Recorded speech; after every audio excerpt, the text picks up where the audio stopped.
কাপড় নেই, কপালে কেন টিপ, বিয়ে করছি এবং টিপের রং নিয়ে কি প্রশ্ন ওঠে? টিপের রং লাল কেন? এতটা এখনো যায়নি, বাট আপনি যেহেতু ধরিয়ে দিলেন আমি শিওর এখানে আসবে আর কি। আচ্ছা, ডাক্তার জাহিদুর রহমান, একই বিষয়ে আপনার কাছে জানতে চাইবো যে অনেকে মনে করছেন যদি জামাত একটি জোট গঠন করে আসে তাহলে সেটিকে আওয়ামী লীগ তারা হচ্ছে উগ্রবাদী দল হিসেবে সেটিকে প্রমাণ করার চেষ্টা করবে, দেখানোর চেষ্টা করবে। কিন্তু বর্তমান প্রেক্ষাপটে আবার আমরা যেটি দেখছি, যেমনটি রুমিন ফারহানা বলছিলেন যে আমরা বেশ কিছু ঘটনা দেখছি যেটি নারীদের দিকে একটু বিশেষভাবে তাদেরকে আক্রমণ করা হচ্ছে, এবং সংস্কৃতির কিছু কিছু ক্ষেত্রেও আমরা দেখেছি।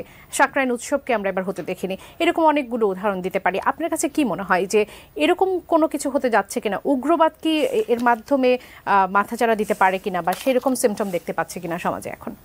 আমি উগ্রবাদ মাথাচাড়া দিতে পারে মনে করি না, কিন্তু উগ্রবাদ মাথাচাড়া দেওয়ার বেশ কিছু ঘটনা দেখা যাচ্ছে, এবং এটা এই না যে বাংলাদেশে এগুলো হঠাৎ করে বেড়েছে, এটা জাস্ট একটা অ্যাডমিনিস্ট্রেটিভ ফেইলিয়ার বলে আমি মনে করি। রুমিন যেভাবে বললেন যে এই সরকার তাদের সরকার বা তারা সমর্থন করছে, আমিও ঠিক সহানুভূতিশীল মনে করি না, আমি এটা ডিসএগ্রি করি। কি করছে তাহলে এই সরকার? আসলে তাদেরকে কিভাবে আমি ধারণা করি সরকার ভয় পাচ্ছে। ধরুন ৮০টা মাজার ভাঙা বা হামলা করা হয়েছে, আপনি একটা দুটো তিনটে মাজারে যদি স্টেপ নিতেন, মানে আমি এটা বিশ্বাস করতে প্রস্তুত নই ডক্টর ইউনূস মনে করেন মাজার ভাঙা ঠিক আছে বা কিছু করা যাবে না। সরকারের ইনডিসিশন আছে এবং ভয় আছে, আমি ধারণা করি যে এই জন্য কি স্টেপ নিতে পারছে না কোনো ধরনের, সম্ভবত কারণ যারা যাচ্ছেন তারা অনেক উগ্র, কিন্তু এটা না করে এখন আরো বড় বিপদ হচ্ছে। এবং একটা স্টেটকে আপনি এই যে এখন যে ন্যারেটিভটা তৈরি হওয়ার সুযোগ তৈরি হচ্ছে সেটা তো হলো দোকান বা শোরুম উদ্বোধন যখন নভেম্বরে মেহজাবিনকে দেয়া হলো না, এরপর কোনো স্টেপস নেওয়া হলো না, প্রকাশ্যে ওখানে পোস্টারিং করা হয়েছিল, আপনি কোনো স্টেপস নেন নাই। তারপরে পরিমণির ক্ষেত্রে হলো, এবং সবার শেষে এসে এখন অপবিশ্বাস, এটা বাড়তে থাকবে। একটা ফুটবল খেলা, নারীদের বাচ্চা মেয়েরা ফুটবল খেলছে, সেই ফুটবল খেলা বন্ধ করে দেওয়া হয়েছে। সো এগুলো সরকারের সম্পূর্ণ অ্যাডমিনিস্ট্রেটিভ ফেইলিয়ার বলে মনে করি। সরকার তো শুধু এখানে না, সরকার প্রত্যেকটা জায়গায় ফেল করছে, রাস্তা ব্লক করে ফেলেই যে কোনো কিছু করা যাচ্ছে। সুতরাং এই সরকারকে আমি আসলে প্রশাসকই মনে করি না। বাংলাদেশে যেরকম একটা বিশৃঙ্খলার অবস্থায় তারা দায়িত্ব নিয়েছেন, সেই জায়গায় আসলে তারা সেটা করতে পারছেন না। ভবিষ্যতে কি হবে, দুটো ব্যাপার একটু মনে রাখা দরকার। সেটা হচ্ছে বাংলাদেশে ধর্ম বা ধর্মকে সামনে এনে রাজনীতি হতে পারে, সারা পৃথিবীতে আছে। যেমন ভারতের বিজেপি স্পষ্টভাবে সে হিন্দুত্ববাদী রাজনীতি করে, আমি এটা স্ট্রংলি ডিনাউন্স করি, কারণ একটা আইডেন্টিটি পলিটিক্স আমি কখনো এন্ডোর্স করি না। ঠিক একইভাবে ইসলাম বলেও যদি কেউ রাজনীতি করেন আমি সেটার বিরুদ্ধে দাঁড়াই। কিন্তু যতক্ষণ পর্যন্ত তারা কনস্টিটিউশনের পেরিমিটার তারা মানবেন, নির্বাচন ব্যবস্থা মানবেন এবং আমাদের সংবিধান মেনে রাজনীতি করবেন এবং ক্ষমতায় গেলে সেটা মেনে চলবেন, যদি হয় তাহলে আমার অনিচ্ছা থাকলেও সেটাকে আমি সরকার হিসেবে মেনে নেব যদি জনগণ তাদেরকে ভোট দেয়। কিন্তু একটা অ্যালার্মিং সাইন আছে, আমি সেটা বলি। ইসলামী আন্দোলন বাংলাদেশ একটা নিবন্ধিত রাজনৈতিক দল, এই যে যার কথা আমরা এতদিন বললাম, তাদের একটা প্রতীক আছে, তারা নির্বাচন করেছে এবং শেখ হাসিনার সময় খুব কমফোর্টেবলি নির্বাচন করেছে। আমি একটু যোগ করতে চাই, 2018 সালে নির্বাচনের সময় ঢাকায় ঐক্য ফ্রন্টের প্রার্থী, মূলত বিএনপির প্রার্থীদের একটা পোস্টার ছিল না, কিন্তু হাত পাখার পোস্টার ছিল। ওনারা ফেভার কেন পেয়েছেন আই রিয়েলি ডোন্ট নো, এটা খুঁজে দেখা হোক। কিন্তু ওনাদেরই একজন নেতা কয়েকদিন আগে উনি আবার একটা রাষ্ট্রীয় পদে আছেন, ইসলামিক ফাউন্ডেশনের গভর্নর, তিনি প্রকাশ্য জনসভায় মানুষকে কতল করার কথা বলেছেন। খুবই অ্যালার্মিং এবং ভয়ঙ্কর একটা বিষয়। খেয়াল করি আমরা তার দল থেকে কোনো বক্তব্য নেই, সরকার, উনি একটা রাষ্ট্রীয় পদে আছে, কোনো স্টেপস নেওয়া হয়নি। ফলে আমার এই আশঙ্কাটা আছে, যারা নিয়মতান্ত্রিক এবং কনস্টিটিউশনাল ইসলামী রাজনীতি করবেন বলেও বলছেন, তারাও সেই জায়গায় থাকবেন কিনা, এখন এই প্রশ্নটা জরুরি। এটা যদি হয় তাহলে তাদের রাজনীতি করার অধিকার এই কনস্টিটিউশনাল ফ্রেমওয়ার্কে নাই। তারা যদি মনে করেন এটাকে একটা খেলাফতের রাষ্ট্র বানাবেন, তো আপনাকে আসলে ফাইট করে আসতে হবে, ক্ষমতা দখল করে, বিপ্লব করে। দর্শক আছেন আপনাদের সাথে কথা বলতে চান, সুপ্রিয় দর্শক স্বাগত জানাচ্ছি। কে বলছেন, কোথা থেকে বলছেন, আপনার প্রশ্ন নেব। দর্শক নিশ্চয় শুনতে পাচ্ছেন? হ্যালো, জি আপনাকে শুনতে পাচ্ছি। জি আমি যশোর থেকে বলছিলাম, সিরাজ সুজন। জি বলবেন, আপনার প্রশ্ন বলবেন। জি আমার প্রশ্ন রুমিন ফারহানা সাহেবের কাছে। বলুন। দেশে বর্তমানে ছাত্র দল, যুব দল যেভাবে চাঁদাবাজি করতেছে, এখানে রুমিন ফারহানা সাহেব আগেও বলেছে যে আমরা দল থেকে তাদেরকে বহিষ্কার করতেছি, আমরা ব্যবস্থা নিচ্ছি। অনেক বড় দল, বুঝেন তো, মানুষের বিভিন্ন ক্ষোভ থাকতে পারে। আপনারা যদি দল সামলাইতে না পারেন তাহলে 20 কোটি মানুষকে কিভাবে সামলাবেন? আপনাকে ধন্যবাদ, থাকুন আমাদের সঙ্গে। আরো একজন দর্শক আছেন এই মুহূর্তে আমাদের সঙ্গে, তার প্রশ্নটি নিতে দেয়। দর্শক স্বাগত জানাচ্ছি। কে বলছেন, কোথা থেকে বলছেন, আপনার প্রশ্ন করবেন। আমি পিন্টু দুয়ারি পটুয়াখালী থেকে বলছি। জি বলবেন। প্রশ্নটা হচ্ছে আমার ধারণা আপার কাছে। প্রশ্ন হচ্ছে, এক সমন্বয়ক তুষার উনি বলেছে বিএনপি যদি ফেব্রুয়ারি মাসে নির্বাচনের জন্য আন্দোলনের নামে তাহলে বিএনপির অবস্থা হবে 5ই আগস্টের মতো। তাহলে উনি ভোটের রাজনীতির ভবিষ্যৎ কি দেখছে? এই মুহূর্তে আরো একজন দর্শক আছে, সেই প্রশ্নটিও নিয়ে আমরা একবারে 3টে প্রশ্নের উত্তর দেব। দর্শক স্বাগত জানাচ্ছি, কে বলছেন, কোথা থেকে বলছেন, আপনার প্রশ্ন করবেন।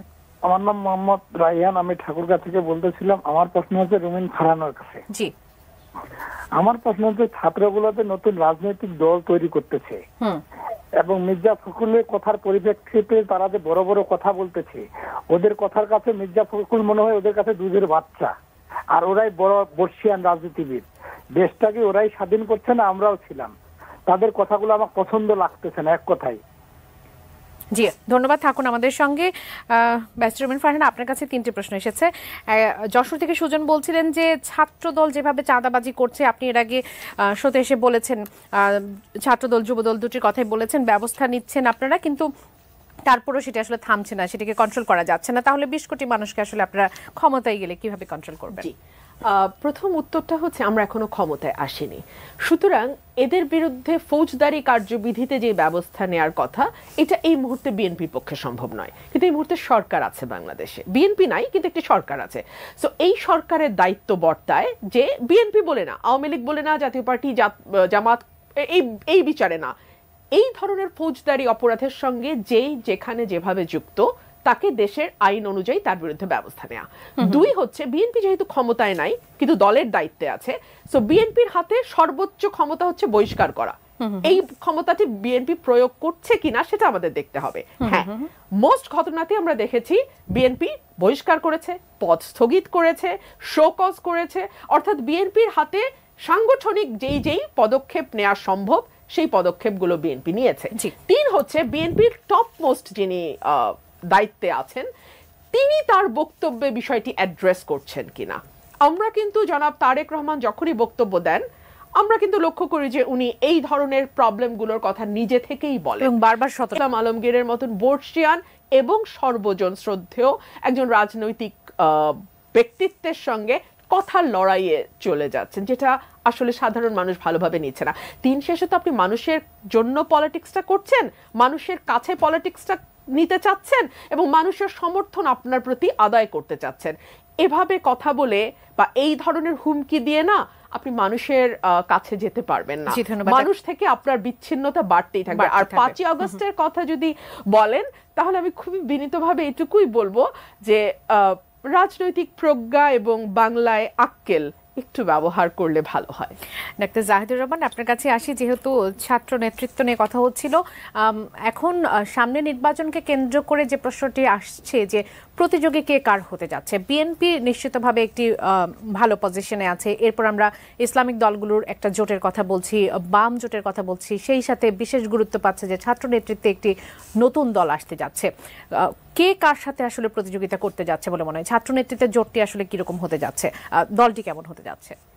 জোটের কথা পরে আসছে, কেমন হতে যাচ্ছে আমি খুব আশাবাদী নই। মানে তাদের আশা তারা শুরু থেকেই অনেকগুলো ভুল সিদ্ধান্তের কারণে নষ্ট করেছেন। একটা অসাধারণ দল হতে পারত যদি তারা ওই মুভমেন্টের খুব অল্প সময়ের মধ্যে দলটা তৈরি করতেন এক ভিন্ন জায়গায়, মেইন স্ট্রিম মাঠে, তারপরে ডিজিটাল মাঠে, এগুলোকে তারা ডিনাউন্স করতে শুরু করেছেন। আমি খুব বেশি ভালো কিছু দেখি না।